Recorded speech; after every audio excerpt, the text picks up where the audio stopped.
I'm Lee Chappell Monroe, and today I'm going to talk to you about a 1/4-inch seam. We're going to learn how to sew an accurate scant 1/4-inch seam. The 1/4-inch seam is a basic seam for all quilting, so once you've mastered that, you're able to sew all different quilt patterns. It's a really important element, and you want to be sure that you've mastered it before you just keep sewing and sewing. What I've done here is I've sewn together a block with an accurate 1/4-inch seam. And so this measures to 8 inches, which is exactly the size it should be.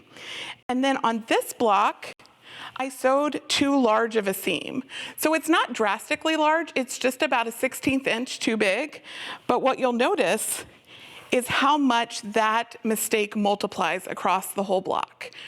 So when we look at this quilt that I brought here, we're looking at 1/12 of my finished quilt. This is a queen size quilt.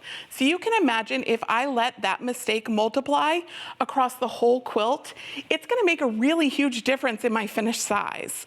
So it's really important that you master that. Here I have sewn one that's just a little bit too small. So this one is about a 1/16 inch too small. And again, you'll see how when you lay those on top of one another,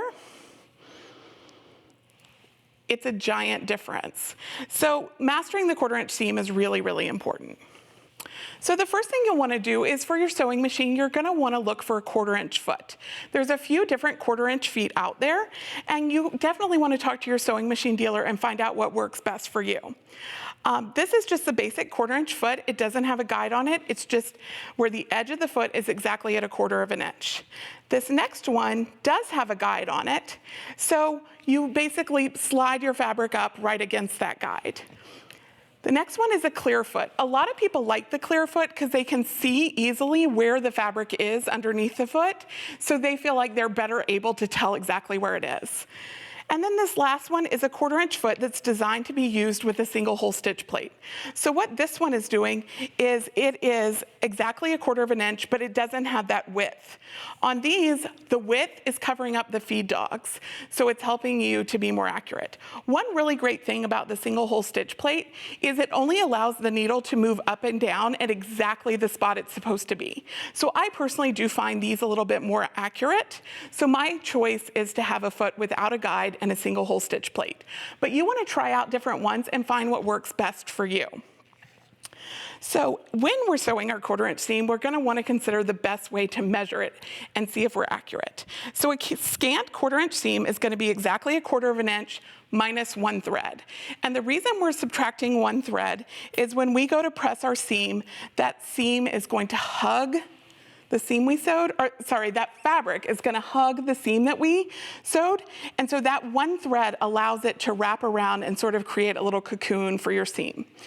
So this is one of my favorite go-tos for measuring, and it's called a seam guide. This is traditionally a garment tool, and it actually has a bunch of elements. This is made for poking out corners. So this is one that everyone should have in their sewing room. This one is a 1/4-inch ruler. And what it does is it has sort of a different color for that 1/4-inch mark. So I do really like this. And then you can also just use your traditional quilting ruler. So I do like to have a really small one because it's a little bit handier to grab a small one and check it. It's kind of awkward to take like a 24-inch ruler over to your sewing machine and check your seam. But you can see how I can lay that right on that. And I have my seam coming up right at the edge, which is a nice scant measurement. There are also tools designed to measure this. This tool, which has a great little 1/4-inch area, and then this is kind of the same concept. So definitely check out what you already have in your sewing room and find what works for you. So now we're gonna head over to the sewing machine and I'm gonna show you a few more tools. So here, the first thing I'm going to show you is actually a little tiny magnet. And what this does is it's designed to magnetize down to your stitch plate, and then you can slide your fabric directly along that. So you can sort of see how that would be really, really nice. This works really well for lots of people. I sort of consider this a great beginner's guide. So if you're a newer sewer, this is a really great tip for you. These two tools both are designed for kind of the same idea. They have a little hole which you're going to put your needle straight down through the hole. You'll notice that I did not use the automatic up-down of my needle.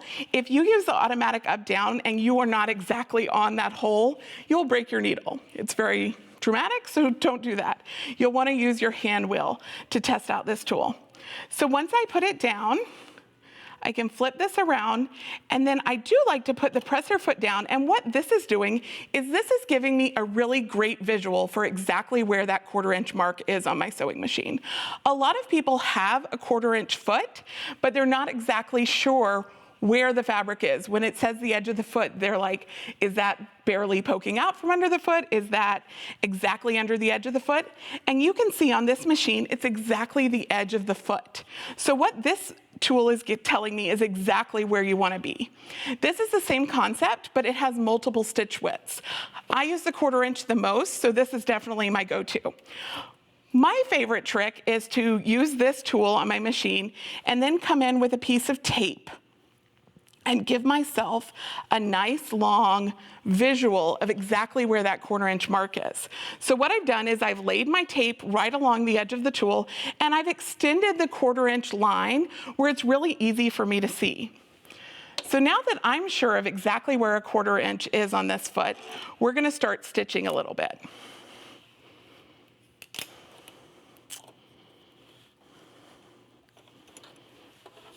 So the first thing that we're going to work with are a few kind of smaller squares. One thing I suggest as people are mastering their 1/4 inch seam is to start with some real small squares, because once you're able to piece those like 2 inch, 1.5 inch, kind of the smaller sizes, you'll find you're really good at the larger sizes. Those are kind of the toughest to master because there's less to hold on to. So what we're going to do is we'll start stitching. And you can see how this tape is giving me that really nice line to follow with my fabric. And I'm able to sew a really great flat seam. Then I'm going to grab one more, and I'm going to show y'all my favorite cheater tool. This is called a trolley key. And what it is it's a little pointer tool that actually attaches to your finger.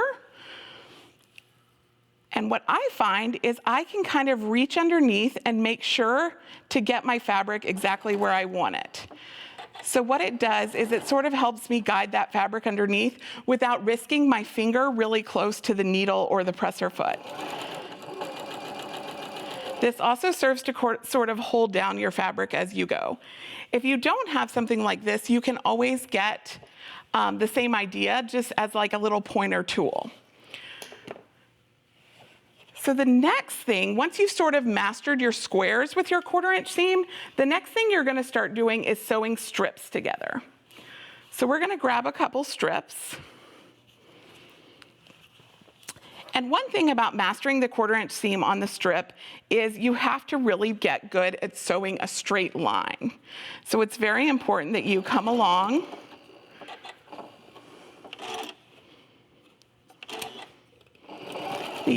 straight.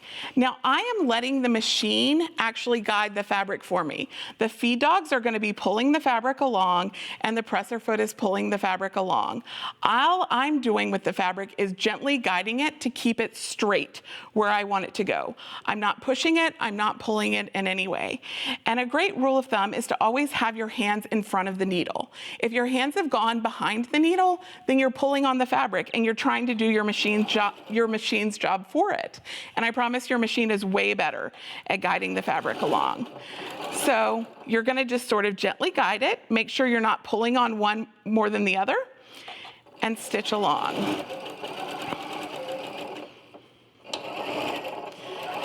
Okay, so you're going to kind of stitch to the end, and you can see how these are a slightly different length, but this is strip piecing, so I'm not too paranoid about how the ends come together. So all I'm going to do is kind of snip that off, and then I can sew straight to the edge and kind of sew off the end. Now I'm going to talk about sewing a really long strip together. So what we'll do is we're going to bring these up together, And again, I can sew straight into that. And if you find that this is really challenging for you, one thing you can consider is just give yourself a couple pins along the way. If it's getting really hard, or if you find that you're pulling on one more than the other, just go in and add a couple pins. So we'll sew along this. And you can see that I'm sort of guiding them together and lining them up a little at a time. So I usually make sure that about 4 to 6 inches in front of the needle looks good to me. And then I'll sort of sew that section, and then I'll go to the next. So just keep doing it in little sections.